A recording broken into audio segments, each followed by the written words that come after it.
اعوذ باللہ من الشیطان الرجیم بسم اللہ الرحمن الرحیم وبہ نستعین وہو خیر ناصر ومعین الحمد لأہلہ الصلاة والسلام علی اہلہا ولعنۃ اللہ علی اہلہا السلام علیک یا ابا عبداللہ وعلی الارواح التي حلت بفنائک علیک منی سلام اللہ ابدا ما بقیت وبقی اللیل والنہار ولا جعلہ اللہ آخر العہد منی لزیارتکم السلام علی الحسین وعلی علی بن الحسین وعلی اولاد الحسین وعلی اصحاب الحسین الذین بذلوا مہجہم دون الحسین علیہ السلام۔ السلام علیکم ورحمۃ اللہ وبرکاتہ۔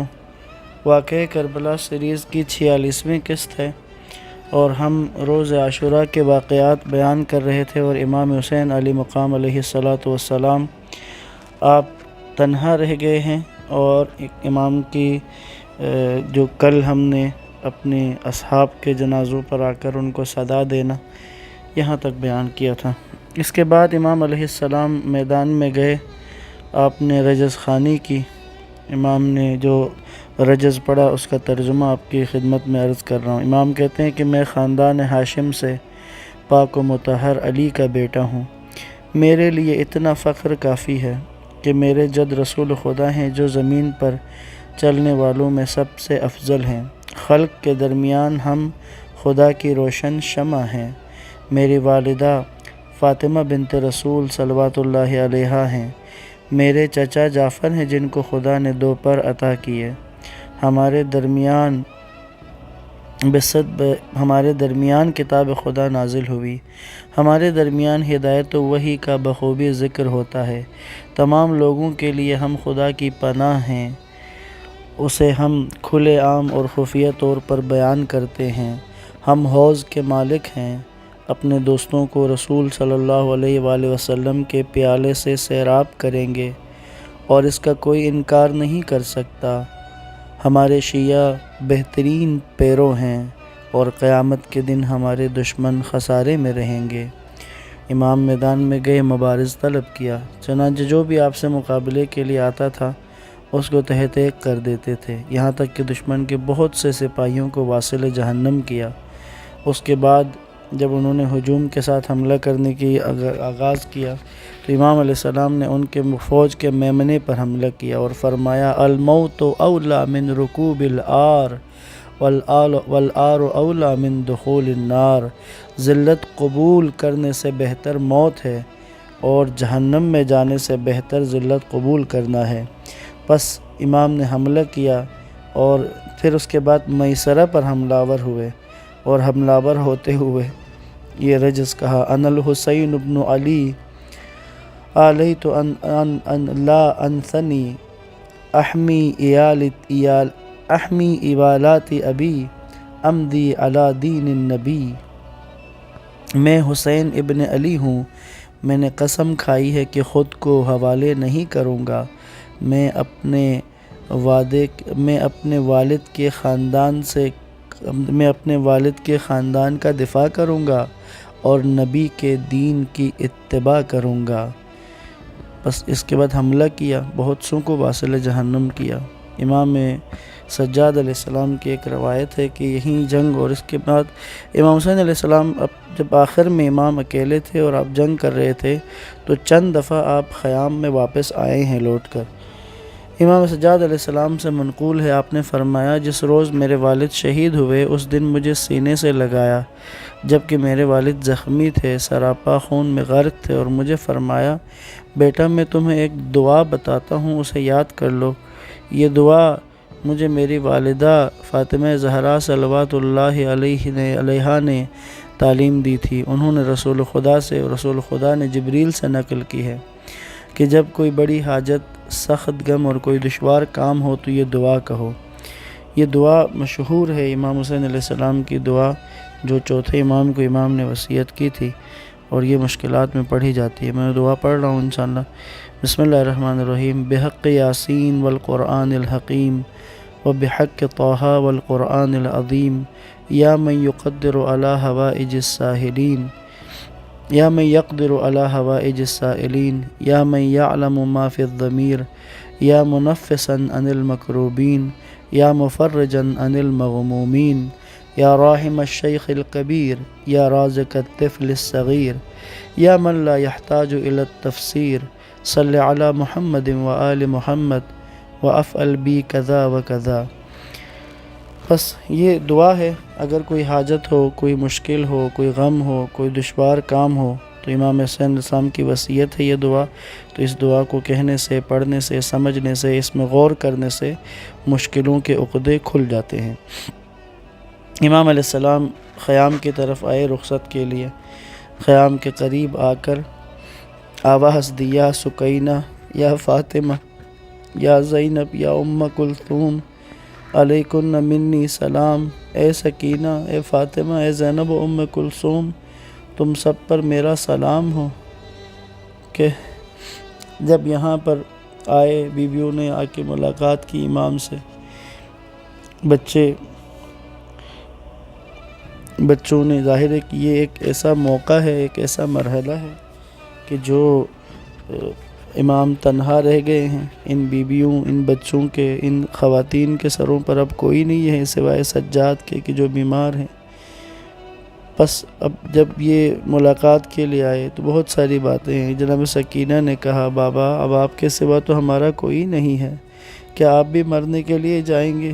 مولا حسین نے فرمایا، بیٹی میں کیسے نہ جاؤں، اب میرا کوئی یار و مددگار نہیں ہے۔ سکینہ کہتی ہے، بابا پھر ہمیں اس ویرانے میں نہ چھوڑ کے جائیں، ہمیں دادا کے مدینے پہنچا دیں، ہمیں جد کے پاس پہنچا دیں۔ امام علیہ السلام نے یہاں پر ایک عربی ضرب المثل استعمال کی کہ جس کا ترجمہ ہوتا ہے کہ اگر پرندہ قطار کو چھوڑ دیتا تو آرام کر لیتا۔ آپ کی یہ باتیں خیر سن کر خواتین نے، بیویوں کے نالوں و شیون کی آوازیں بلند ہوتی ہیں۔ امام حسین علیہ السلام نے انہیں تسلی دی اور اپنی بہنوں سے مخاطب ہو کر کہا، جناب زینب سے کہا، بہن میں تمہیں وصیت کرتا ہوں کہ ہوش نہ کھونا اور اپنے آپ کو، اپنے حواس کو جم رکھنا اور ایسی کوئی بات نہ کرنا کہ جو تمہارے شان کے خلاف ہو۔ کہتے ہیں کہ اسی وقت جناب سکینہ آئیں روتے ہوئے، بہت محبت تھی سکینہ سے امام حسین کو، بس سکینہ کو گلے لگایا، آنسو صاف کیے، اس کے بعد کہا، اے سکینہ، اے میری بچی، میری لخت جگر، میری شہادت کے بعد تمہیں بہت زیادہ رونا پڑے گا، اشک حسرت سے بہت زیادہ نہ تڑپاؤ میری جان، میرے جیتے جی میرے سامنے نہ رونا میری جان، میری بچی، میں جب شہید ہو جاؤں تو پھر میرے سوگ میں بیٹھنا۔ امام باقر علیہ السلام سے منقول ہے کہ جب امام حسین علیہ السلام کی شہادت کا وقت قریب آیا تو آپ نے جناب فاطمہ کبریٰ کو بلایا اور انہیں ایک لپٹا ہوا خط دیا اور زبانی کچھ وصیتیں کی۔ کہتے ہیں بعد میں جناب فاطمہ کبریٰ نے وہ خط امام سجاد علیہ السلام کو دیا اور ان سے ہم تک پہنچا۔ امام حسین علیہ السلام نے اس کے بعد شمشیر لیے ہوئے دشمن کے سامنے کھڑے ہوئے اور یہ اشعار پڑھے کہ امام حسین علیہ السلام نے بہترین انداز میں جنگ کی، اور لکھا ہے کہ امام حسین علیہ السلام دشمنوں کی فوج میں سے بہت سو کو امام نے قتل کیا، تعداد مختلف لکھی گئی ہے مقتل میں، اور پھر ایسا حملہ امام کرتے تھے کہ یہ لشکر یزید فرار کرتا تھا، یہ تتر بتر ہو جاتے تھے۔ ایسے ہی کسی موقع پہ عمر ابن سعد نے چلا کر اپنی فوج سے کہا کہ وائے ہو تم پر، جانتے ہو کس سے جنگ کر رہے ہو، یہ عربوں کو تہ تیک کرنے والے علی ابن ابی طالب کا فرزند ہے، ان پر چاروں طرف سے حملہ کرو۔ کہتے ہیں کہ یہ سن کر بہت سارے تیر اندازوں نے، نیزہ بازوں نے ایک ساتھ امام پر حملہ کیا۔ امام حسین نے ایک عمر ابن حجاج زبیدی کی جو کہ چند ہزار کے لشکر کے ساتھ فرات کا گھاٹ پر قبضہ کیے ہوئے تھا، امام نے حملہ کر دیا فرات پہ اور اس حصار کو توڑتے ہوئے فرات میں گھوڑا ڈال دیا۔ جب ڈال دیا گھوڑے کو، اس کے بعد جلجنا کو امام نے، یہاں پر یہ لکھا آتا ہے روایات میں کہ امام حسین نے اپنے سواری سے کہا کہ تو بھی پیاسا ہے، میں بھی پیاسا ہوں، خدا کی قسم جب تک تو پانی نہیں پیے گا میں نہیں پیوں گا۔ کہتے ہیں گھوڑے نے پانی کی طرف آگے اپنا سر، اپنا زبان، اپنے گھوڑے پانی کی طرف نہیں لے کے گیا۔ اتنے میں امام حسین علیہ السلام نے اب جہاں پر پانی تک پہنچے ہوئے تھے، پیاس کی انتہا ہے، شدید پیاس ہے، تو شمر لعین نے امام حسین سے کہا کہ خدا کی قسم تم پانی نہیں پی سکو گے۔ اور اس نے یہاں پر شمر نے ایک ایسا کیا، یعنی چاہتے تھے کہ امام حسین سے اعراب نہ ہو، پانی نہ پئیں، تو اسی وقت اسی نے آواز دی، کہا اے ابو عبداللہ آپ پانی پینا چاہتے ہیں جبکہ آپ کے خیام کو لوٹا جا رہا ہے۔ تو کہتے ہیں یہ سن کر امام فرات سے نکل آئے اور دشمنوں پر حملہ کر کے خیمہ گاہ تک پہنچے، اور جب آ کے دیکھا تو خیمے محفوظ تھے اور دشمن کے دست برد سے محفوظ تھے۔ امام حسین علیہ السلام نے اس کے بعد اپنا آخری خطبہ دیا، اور یہ خطبہ ظاہر ہے کہ دشمنوں کو دنیا کے فریب میں آنے اور اس پر مغرور ہونے سے ڈرایا۔ تو اس کا جو خطبہ ہے اس کے جو لب و لہجے سے جو اندازہ ہوتا ہے، اس سے لگتا ایسا ہے کہ فاصلہ زیادہ نہیں تھا ان یزیدیوں اور امام حسین علیہ السلام میں، قریب سے بات کی ہے۔ امام نے کہا خدا کے بندوں، میں ترجمہ عرض کر رہا ہوں، خدا کے بندوں خدا سے ڈرو، دنیا سے دامن بچا کر رکھو۔ اگر دنیا کسی کے لیے باقی رہتی اور اگر کوئی دنیا میں ہمیشہ باقی رہتا تو خدا انبیاء کی بقا اور خدا کی رضا اور اس کی قضا پر راضی رہنے کے زیادہ حقدار تھے۔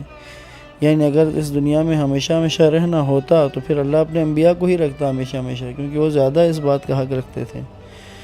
اور امام نے کہا یہ دنیا ایسی ہے کہ یہاں ہر نئی چیز پرانی ہو جاتی ہے، اس کی نعمتیں ختم ہو جاتی ہیں، اس کی مسرتیں رنج میں بدل جاتی ہیں۔ دنیا رہنے کی جگہ نہیں ہے بلکہ توشہ و زاد راہ فراہم کرنے کی جگہ ہے، بس زاد راہ فراہم کر لو، اور بہترین زاد راہ تقویٰ ہے، اللہ کا تقویٰ اختیار کرو۔ کہتے ہیں اس خطبے کے بعد بھی جب ان پر اثر کوئی نہیں ہو رہا، یقیناً امام کی نصیحتوں سے وہ اثر نہیں لے رہے، انسان جب شقی القلب بن جاتا ہے، جب انسان گناہوں کی وجہ سے اپنے دل کو مردہ کرتا ہے، تو امام معصوم کی نصیحت کا بھی اس پر اثر نہیں ہوتا۔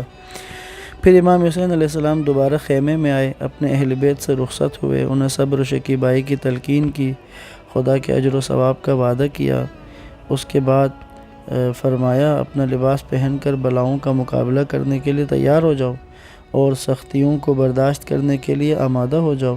جان لو کہ خدا تمہارا حافظ و نگہبان ہے، دشمن کے شر سے جلدی نجات دلائے گا وہ تمہیں، تمہاری عاقبت بخیر ہوگی، تمہارے دشمنوں کو بلاؤں میں مبتلا کرے گا، اور تم جو رنج و مصیبت اٹھاؤ گے اس کے عوض تمہیں نعمتوں اور عظمتوں سے نوازے گا۔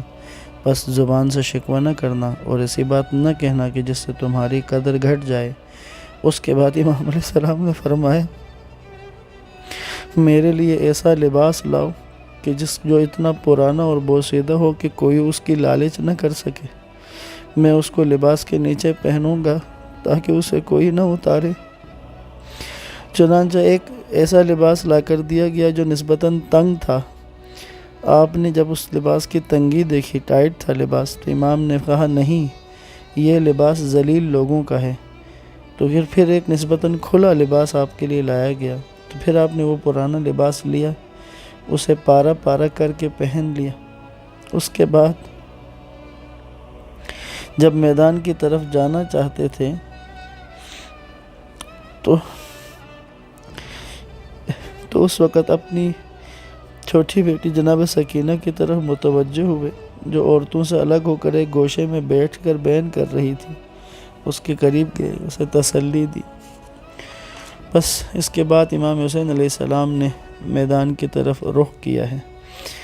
یہ آخری دفعہ تھا امام کے جب میدان میں، جب خیام میں آئے تھے، ملے، تسلیاں دی، دلاسے دی، اور اس کے بعد امام نے دوبارہ خیام سے میدان کی طرف گئے۔ یہاں پر آج کی بات کا اختتام کرتا ہوں، انشاءاللہ کل موضوع کو ہم مزید آگے بڑھائیں گے۔ والسلام علیکم ورحمۃ اللہ وبرکاتہ۔